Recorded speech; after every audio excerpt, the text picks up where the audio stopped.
Okay, I'm Shauna Shane, and I'm going to start with the second part of this video. I began in a class demonstration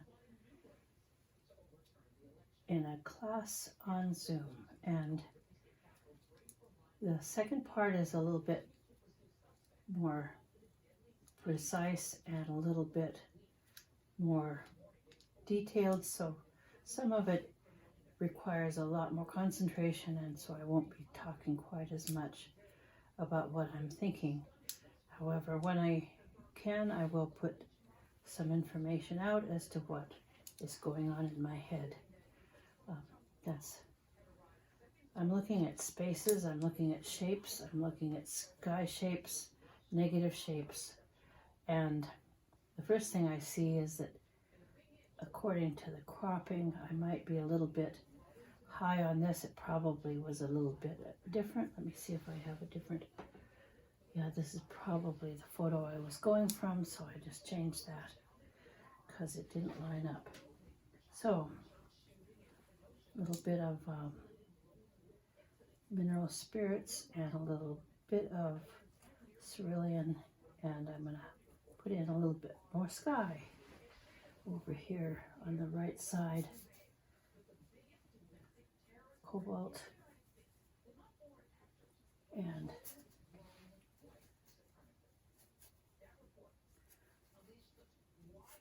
this is all dry. It's set up several days. It's from Wednesday to Friday, so I don't have to worry about anything invading any other thing, and so I can kind of do a dry brush. This is mostly an area of light, and so that's what I'm kind of looking for, and getting the bigger shapes of light established and a little bit darker in the corners. I talked about this in class. It was noted that a lot of paintings start out pretty dark in the corners in order to take your eye around and keep things moving. It's a common technique, and people that look at paintings in museums and books will notice this. It's something I didn't ever observe until pointed out, and then like learning a new color, all of a sudden you see it everywhere. Okay. This is going to go a little bit downhill, come back up a little bit further. This is going to be a little bit closer. Probably all of this will be probably a little bit smaller, so we'll let this tree stay where it is.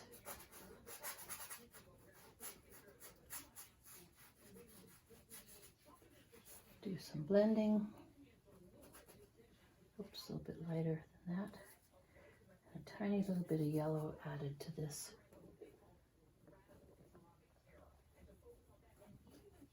Horizon. Yeah, okay.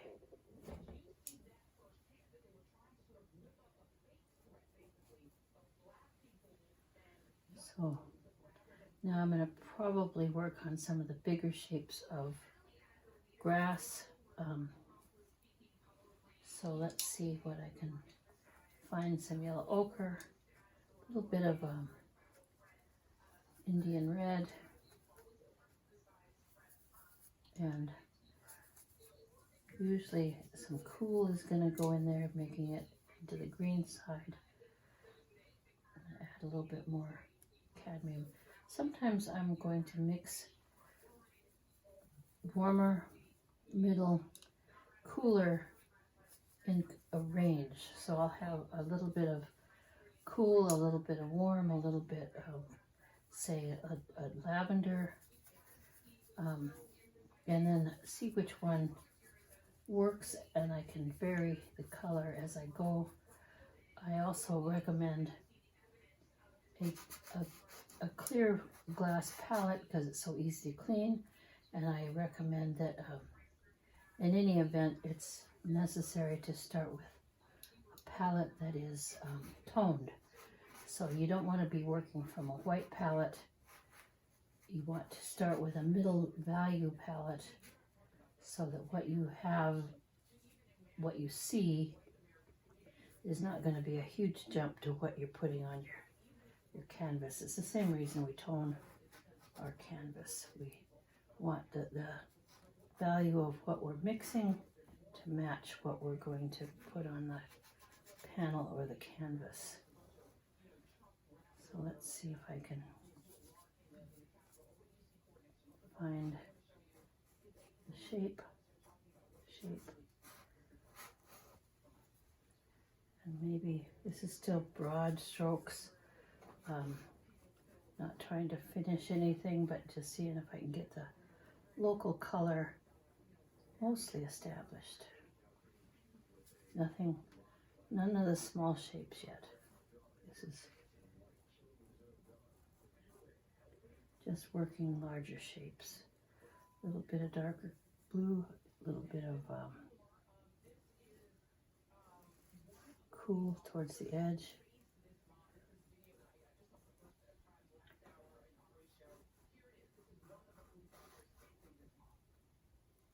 There. And then it seems like the bottom part is certainly a little bit cooler.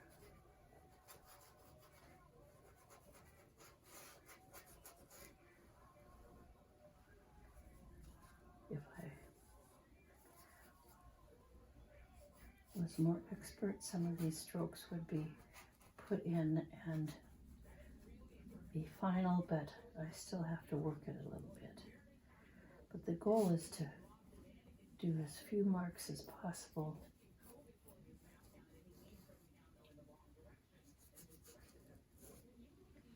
Which results in a fresh, exciting painting.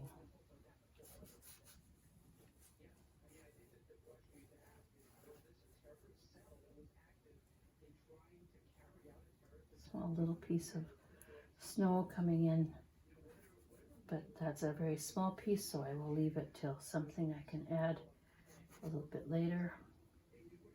Probably going to have to clip this down. I put the canvas a little bit close to the palette on purpose so that you could see both at the same time, which means I don't have the top of the canvas secured, so I'm going to have to fix that pretty soon. Now this is probably a little bit lower than it should be, so I'm going to correct that now. Going back into a brush with just light. I think this is probably one of the lightest pieces in the whole painting, so I'm going to bring this up. Easy to put light over dark, but even when it's not dry, but now that it's a dry painting, extremely easy to adjust that. And now we have a little bit better proportion, so this is just a little bit lower than half, I would say, so that's kind of where a little bit better positioning. This is going to come straight out. Yeah. And then we have connection, a little piece here, a little piece that comes across here.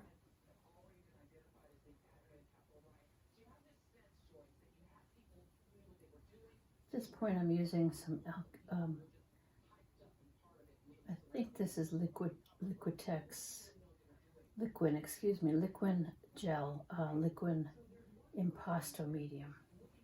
I have a couple of mediums that I like to use. One of them is Galcid gel, and the other one is liquid impasto. It pretty much interchangeable. I don't know which one it is from time to time, depending on what I have in my box, but it makes it flow a little bit smoother at this point, and also it makes it dry a lot faster. So And we're going to go a little bit lighter right in this area before I get too much.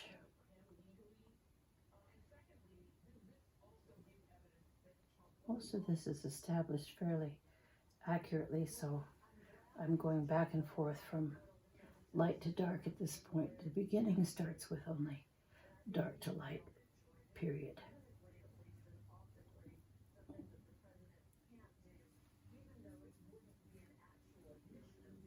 I'm doing just a little, that's a pretty solid piece right there. Has an angle like that. And then slides up that way. And then it has a little piece that goes like that. Then it goes around something and then comes back up. And that's how I talk to myself about what's happening. Turning my brush, twirling the brush to get a fresh piece out of it. Okay, so now I have quite a bit of white in my brush, a little bit of, I can add some cerulean blue and maybe do a little bit more specific shape here because that's what I have on my brush, so I can take that value and color and use it in another place. Kind of just making whatever it is I have on my brush go a little bit further. So right in here, I'm going to have another nice little piece of light, but it can't be as light, so I'm going to kill it down and make it have that shape right there that is so prominent right in the middle of this. Okay. Alrighty, that's, and then this is kind of soft. This is all a little bit on the soft side. I'm kind of digging just a dry brush with not much paint in it so I can make all of these branches going up into the sky end up being a little bit lighter because as they go into the sky, they're going to be influenced and lightened significantly by the sky that's surrounding them. All of this whole area, a little bit lighter. Yeah.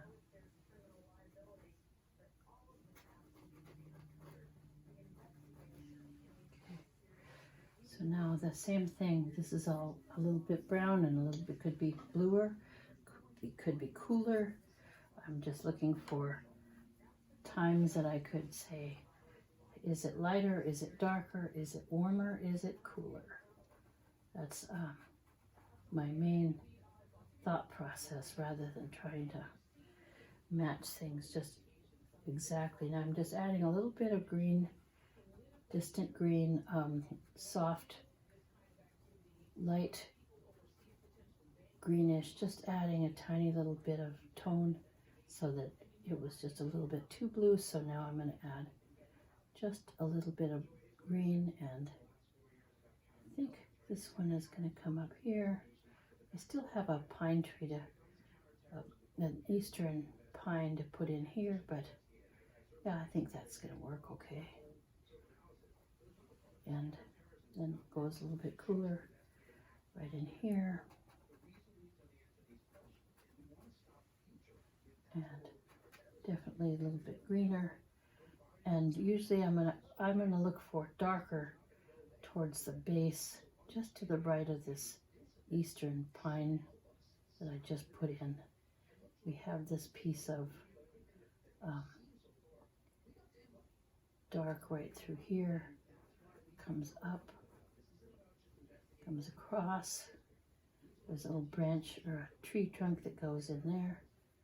So now I have a piece of lighter, a small piece of lighter meadow that's coming in front of this that I did not put before because it was too small. So I'm going to slip that in. Just a little tiny piece can't be very bright because it's very small. And it goes right on through.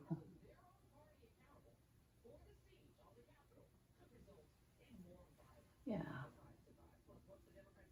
And then the top part, add a little bit of lighter because it seems to be lighter at the top edge. I'm going to make that a tiny bit smoother on that surface without being too sharp.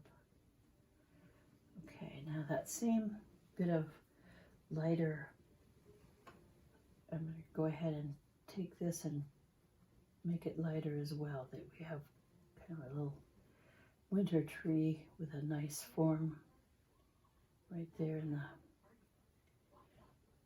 left-hand side. Doesn't quite break the plane of the top. And then we have another one to the outside that has a white trunk coming up that's really small, so I'll do that later. This is going to be another piece of lighter, a little bit cooler. And that's, again, how I think. It's like lighter, cooler, lighter, warmer, lighter, more yellow, yellow ochre, lighter, more green, more orange, more whatever. So it's just a matter of adjusting a little bit this way or that. Back to this continuation of this little piece of light meadow coming through. Now, I'm going to clean my brush a little bit and take a look from a distance. And so I'm going to chop this into another piece of video. So hold on and I'll get back to you.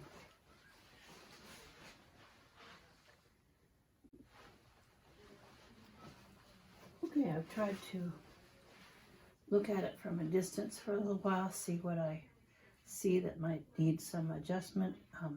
Every once in a while, it's good to take a distant and objective view and see if there's anything that you can catch that might be a little bit off. And I think I'm probably a little bit wide on the whole tree. It might not matter. I'm not sure if I'm going to try to correct that, but usually it corrects itself as I go, as I fix shapes. It just has a way of finding the correct proportions, and because looking at shapes in terms of one thing fitting into another thing, it ends up being very accurate in the end. So I'm thinking that one of the first things I noticed was, well, let's put in this little small tree trunk that fits into this area. And one of the things I said in my class was I usually work from the top down on a branch. First I make the form of the habit of the tree, but very lightly I can put in a direction, a piece, one direction, then another direction, and then another direction.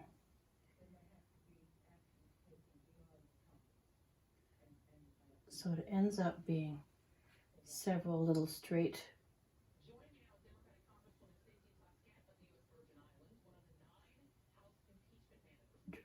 branches that go different directions, and that way it's not just a continuous swoop of a straight and boring branch shape. So that's going to go like that. Then we have another one that touches here, not quite so high, touches pretty low actually, and goes out, comes back in, and then how far is it away from the original trunk? Goes back this way, and so we can come here a little bit more liquid perhaps. Then we come this way, and now I'm not going to do too much more, but that gives me the placement of those two things. Then we have this darker area in front coming to here. I'm not too displeased with how that lines up. We have another piece that's coming through here and comes back up here. It's actually darker, not lighter. So I'm carrying some paint from what I had on my brush. Okay. Now this is definitely a change, a little bit of a change. So this piece here goes that way. There's a little bit more of a point. So this is a lighter rectangle. So that means this branch is going to come up a little bit higher.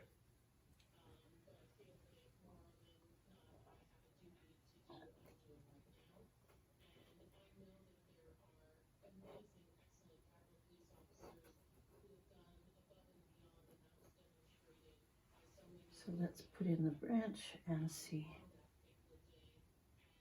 It goes straight across. It's actually lower than that. There's a lower one. It goes straight across and goes out that way. And comes back in and keeps quite an angle in here. Okay, so that's where that is. This is coming in here. Yeah. I thought I was going to move that over, but I've decided that I'm probably not as in bad a shape as I thought I was. I hope you're not seeing something too different than what I see. Okay, this is a little bit cooler. So I'm going to put some cobalt blue in my brush. This is the same thing, a little bit lighter, but cooler. So I'm going to take some light cobalt blue and make this just a bit on the lighter side. It's not that dark. Oh, back in that. It's more of a 7 or 8 value of cool. Then there's a dark thing right in here. I'm probably going to deal with that, but it's a smaller thing. And so let me separate this. It goes like this and across this way. This comes that way and then straight. Yeah, that just slides in and makes that a real skinny little piece. Okay. Then that go back to the warm color of this. A little bit lighter.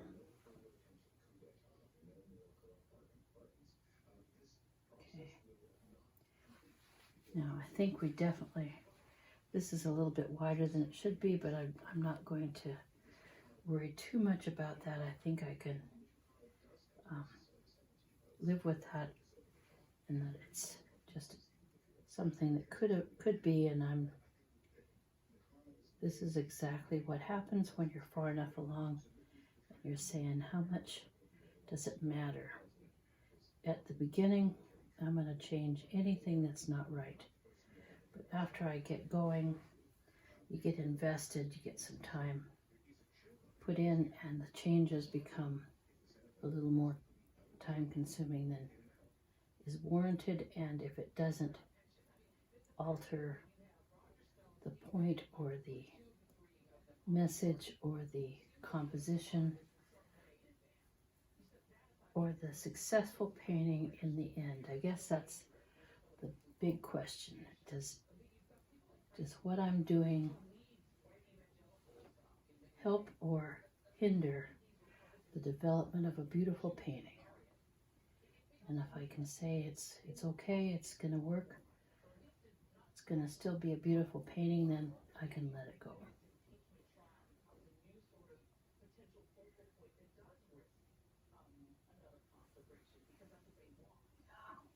Now I'll do the same thing, a little bit lighter at the beginning of this one. It's a tiny little piece that's going to break that space apart, but now here we can do some reddish, burnt sienna color here. This is quite a bit lighter So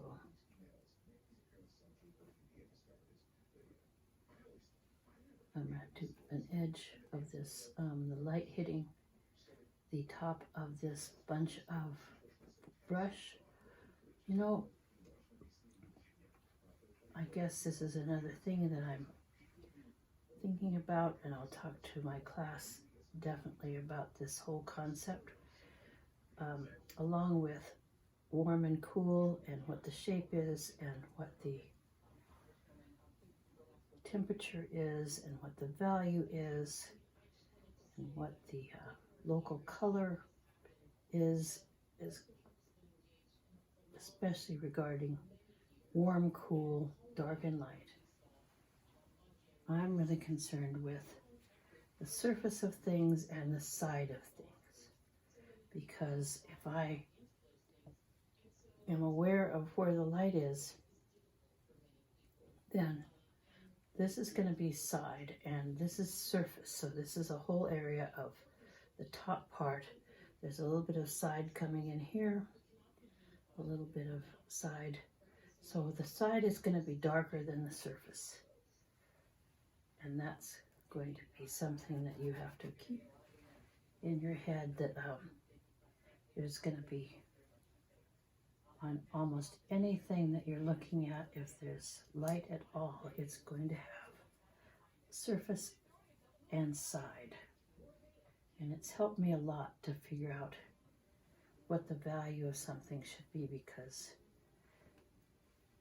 I just can remember John F. Carlson's rule of the sun, the sky is your source of light, and the next lightest thing is the surface of the ground or the surface of anything, even a table in a still life. And the next lightest thing is a diagonal, like the side of a mountain or the edge side of the angle of a roof line. And then the darkest thing is the side of something. And so if I can determine which is the surface and which is the side, often something I did not see before will become evident because of just reminding myself of that fact. It's like I tell myself that that's how it is, and all of a sudden I see it. Amazing the way our brain works, I think. So we have a nice little triangle right in here, and then we have a nice little piece right there, another piece right there, and a piece a little bit lighter right in here, a couple pieces in there, and right in here we have a piece inside in between, and that makes that in the wrong place. That little light branch is going to come over a bit. Okay.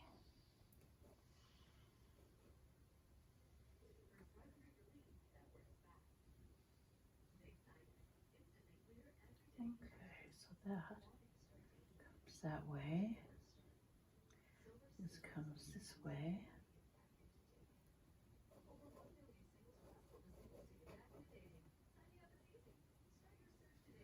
And now I'm going to put some blue on my brush. I'm still using mostly the same brush. It seems like if I don't change the middle value area too much, I can adjust with using one brush. This is something that has a lot to do with demonstrations. I don't sometimes feel I have time to keep changing my brushes, so I've gotten pretty adept at using one brush, and sometimes press harder to get what's inside, and just something that comes with experience. I'm able to kind of feel what's on my brush, just remember, kind of feel, I kind of know, and but a lot of times if I'm painting on my own in my studio for myself, I'm probably going to change brushes a little bit more often. But I just, I want to keep moving on a demonstration, so here we go.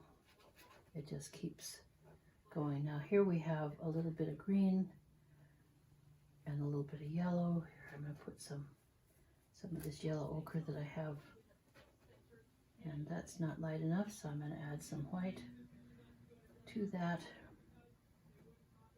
And so we're coming there. This is all fairly a little bit on the gray side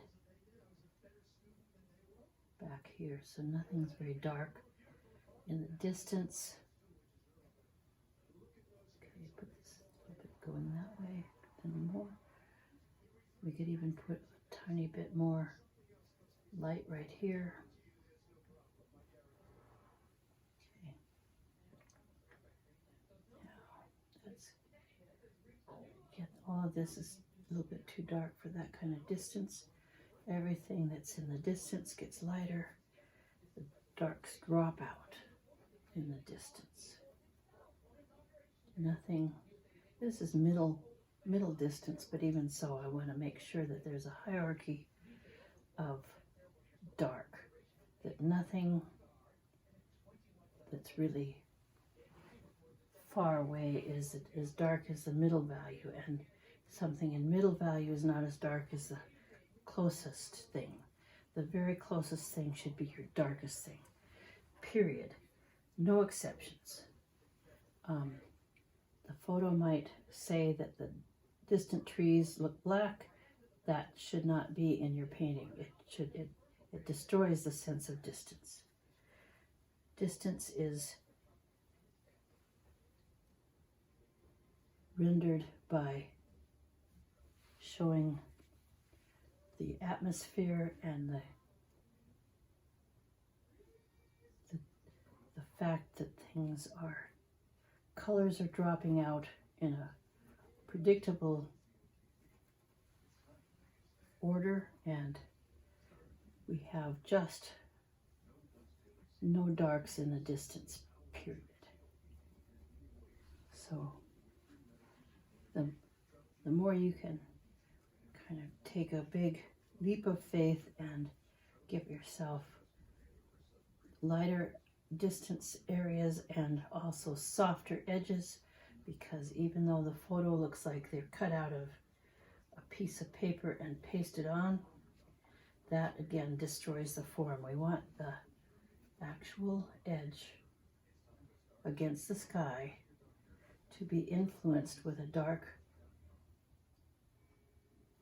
surrounded by a lot larger value of light, which is the sky. So therefore, the edge will be influenced by that large shape of the sky, and the edge will always be soft. I don't say always too much. There's a lot of exceptions in this business, but that's one of them. If you want something to look distant, you cannot give it a hard, sharp edge. Doesn't work. A little bit more blue in this area. Adding a tiny little bit of cobalt right in here. Again, I'm just looking for what I see that might be cooler, warmer. Sometimes it's just what looks good against what I have down already, but a lot of times it is what I'm seeing. It's a color vocabulary that does increase with experience and exposure, and it seems to not go away with my advancing birthdays, the same way that my words and my recall of language seems to go away. It's like, boy, I can barely think of words, but I can always see the color. I think it's good for you to paint. I think it's good for you to be expressing yourself and losing yourself in producing something that is beautiful and quiet place. Now, that requires that you give yourself permission to be calm and happy about your process. So, if you're beating yourself up all the time, it's not such a pleasant experience. So, your job as a painter is to give yourself permission to have a good, joyous time and realize that it's all going to be difficult, but that's the whole point. That's the enjoyable part. Excellence takes effort, and it's such a fine journey to put yourself into. We need as much beauty in this world as we can possibly produce. Beauty and art are important and essential, and also at the same time that we're producing something that some people would say would be perhaps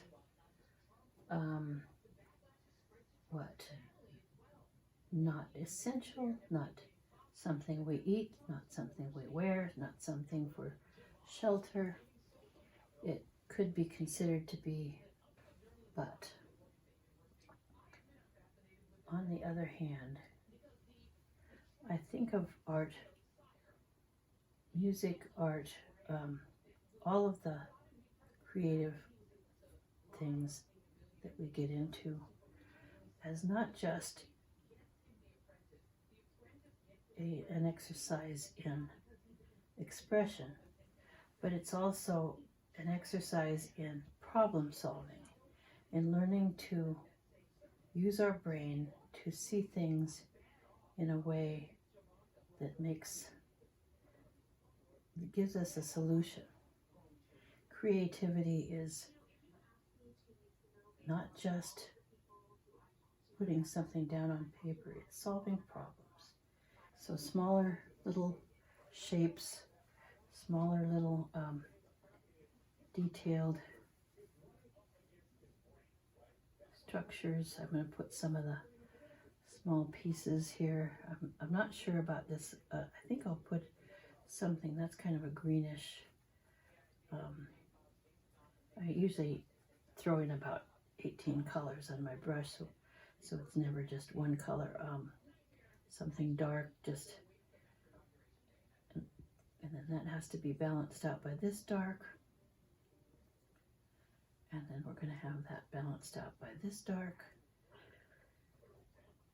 And so now I can also start to, with that same color on my brush, a little green, a little bit of black, a little bit of burnt sienna, a little bit of ultramarine blue, a little bit of several darks.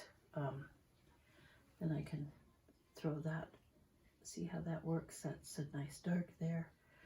This comes up here. This is going to be lighter, so I'll put the darker behind it and then add the lighter in a minute. So this is going to come straight on down. It's too dark, I'll lighten it. And then this is going to go,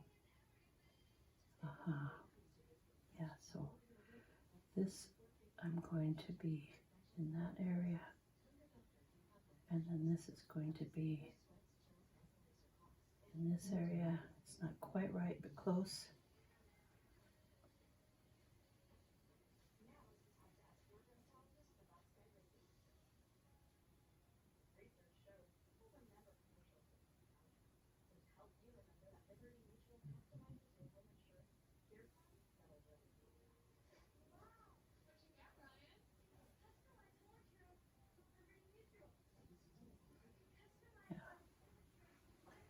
Okay.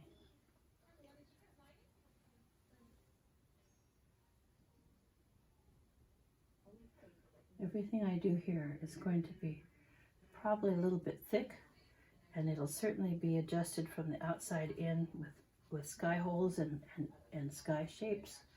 But we'll start with the bigger shapes that I can put down. This is going to be an area that's a little bit lighter than what I have, so that's going to get adjusted. Going to a little bit more blue in here. This goes straight up. Okay. Yeah, that's kind of cool. And so it's just a process that takes lots of observation and a lot of patience, which I have in abundance. I just really enjoy this painting thing. It's a challenge. I just never get tired of it. And once in a while, I come up with something that I consider really quite nice.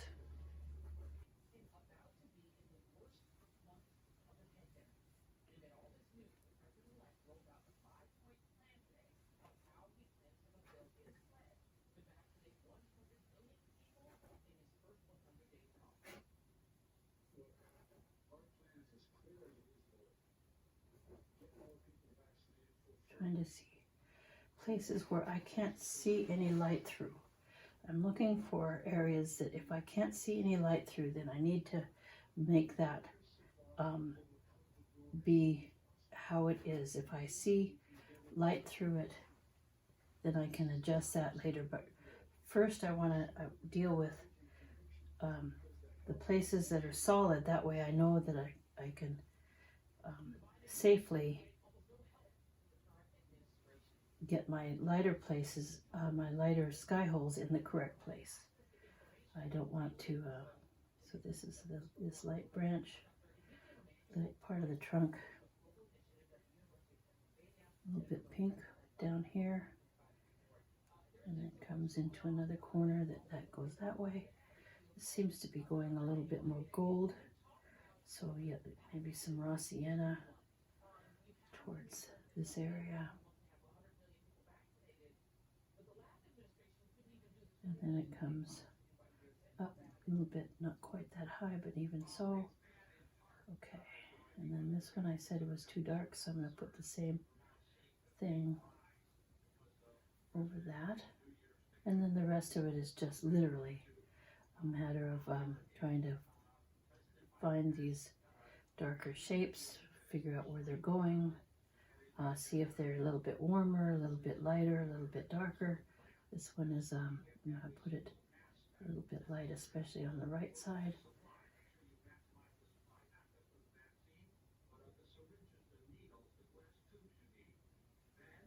And we have another little piece of light through here that's going to actually just identify this particular branch, trunk of the tree.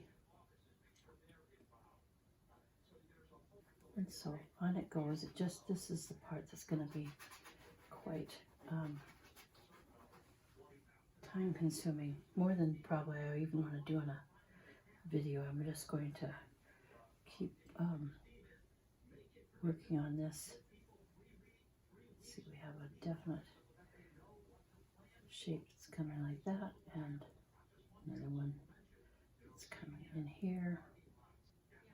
So you can kind of see how it's going to happen. It's going to be just using lighter colors, smaller shapes, and breaking up these little branches into small pieces where I can see through them, and stopping where I can't see through them. So right in here, there's this nice big one, and then right next to it is a little sliver, and then there's a little piece like that. That's too light, obviously, way too light. And right above this one is another piece that comes like that.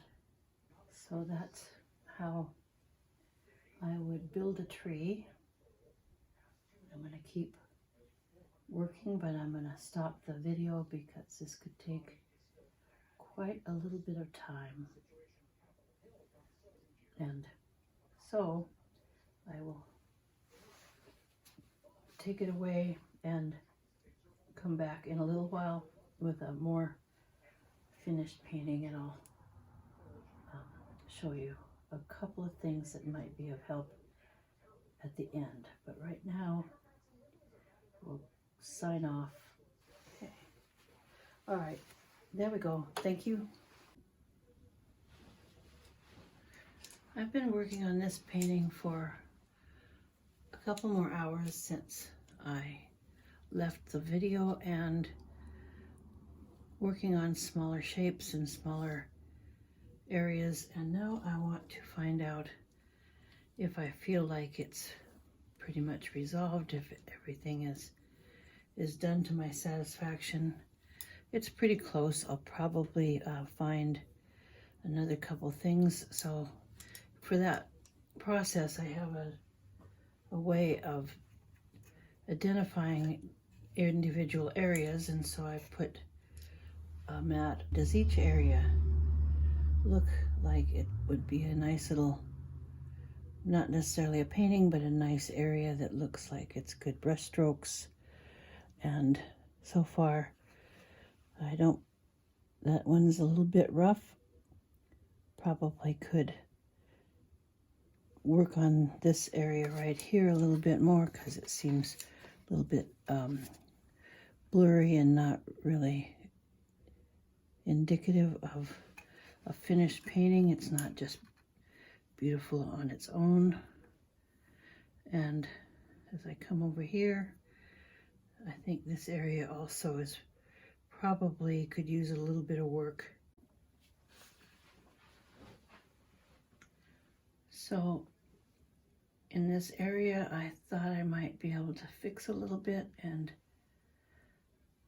I think each area is looking a little bit better. I went in the meantime after my video stopped and did a couple of changes, put a little bit more paint on my brush, and sometimes what I'll do is, I'm not even looking at the picture, by the way. This is all about making the painting stand on its own, regardless of the reference, since the reference is not going to ever be seen by the viewer of this artwork. So it's just really the things that I might need to just make something show just a little bit better. And sometimes I'll end up using a little bit of color in a couple places. I'll probably add a little bit of red in a couple appropriate places. Just a couple of pops of color. It can't take over, but sometimes I'll just play a little bit, just trying to hit a couple of things that might give some energy, and I'll just a color note or two just for the heck of it. And I think it often is just a fun way to add some interest and also maybe bravery. It's like have some color and energy that might stand on its own, but it still has to fit in. Okay, there, I think I might be happy with this, and that's where I believe I'm going to call it a day. Usually sign in something, a paint color that's warm. I'll sign over here on the right side. Last thing I do.